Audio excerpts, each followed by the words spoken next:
Hello everyone, this is AJ and welcome back to the channel. Welcome to a new review. Today I'm going to be taking a look at Marvel's new Halloween special, Werewolf by Night. I've been looking forward to this one.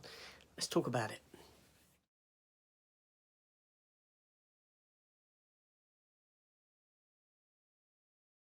Tonight, it is every hunter for themselves. Good luck. Okay, yeah, so Werewolf by Night has dropped onto Disney Plus today. This is a one-off special from Marvel, focusing around the horror element of the Marvel universe, a sort of stepping stone, a doorway into that side of the universe, shall we say. Now, this episode here is a one-off. It runs for 52 minutes. That's including the words at the end, and we know that in Marvel stuff, the words are pretty meaty. So you get about 46 minutes of film, yeah, and which is a great length. You know, it's a standard sort of TV episode length in the US, you know, network television, so that's great. And this is a doorway for Marvel to open up to bigger things also, not just within that horror element. So this here episode or one-off special is directed by Michael Giacchino. I don't know how to say it.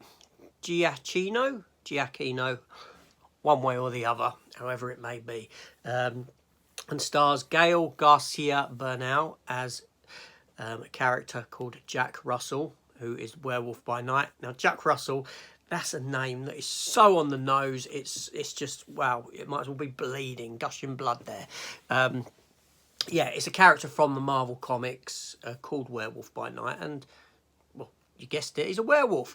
The programme also introduces the character of Elsa Bloodstone, played by Laura Donnelly, who has starred in things like Outlander, the TV series, The Fall with Gillian Anderson, and a wealth of other stuff. Now, the story around this centres around the death of Elsa's father, and all these hunters come together to sort of, in this ritual, to see who will next inherit the Bloodstone. Yes, the Bloodstone is an artifact within the Marvel Universe that is used in the fight against monsters and all this sort of a thing. And all these hunters, these monster hunters, they come together, including Elsa, who's been a bit estranged from her family for about 20 years. So the stone isn't being directly passed to her. These people have to fight for it. They have to hunt for it. So much so that the Bloodstone is going to be put onto the back of a monster for them to hunt, and whoever gets it wins and inherits this sort of this bloodline, or this you know, power line, so to speak.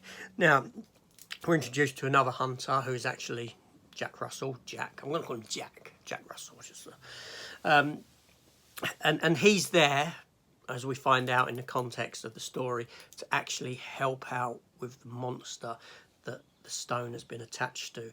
Now, the stone has been attached to the Man-Thing, another Marvel comic character that a lot of people think is a rip-off of the Swamp Thing. But actually, the Man-Thing came first. Yeah, just before DC's Swamp Thing. And we do get to see the Swamp Thing in all his glory, and that is fantastic. So this special plays around with these hunters coming together on this hunt, Elsa and Jack Russell teaming up to fight the bad guys, basically, and that's pretty much it.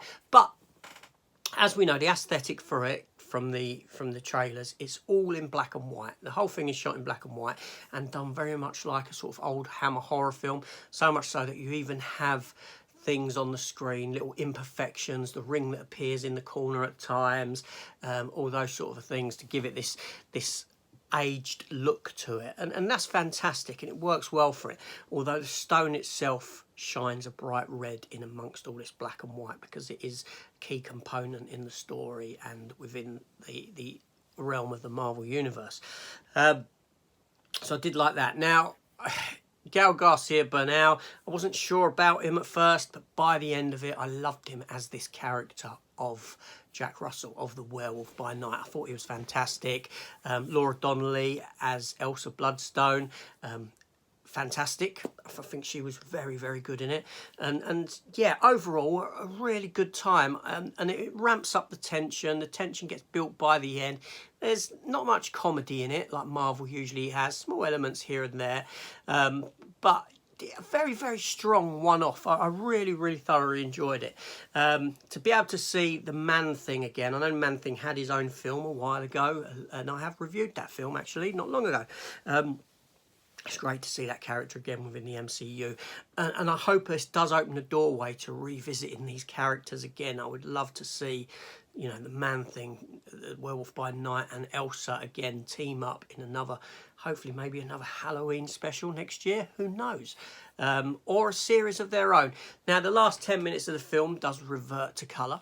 And we do have Somewhere Over the Rainbow playing on a record player as this occurs, which is a nod to obviously Wizard of Oz, which started in black and white and went into colour.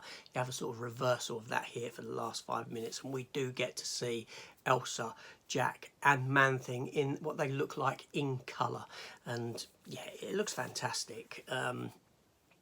I think the Man-Thing himself could be played a bit more scary. He's very much played in a sort of in a lighter tone, shall we say, something that you want to hug, you know, get a hold of and give it a cuddle to, instead of something that you should fear.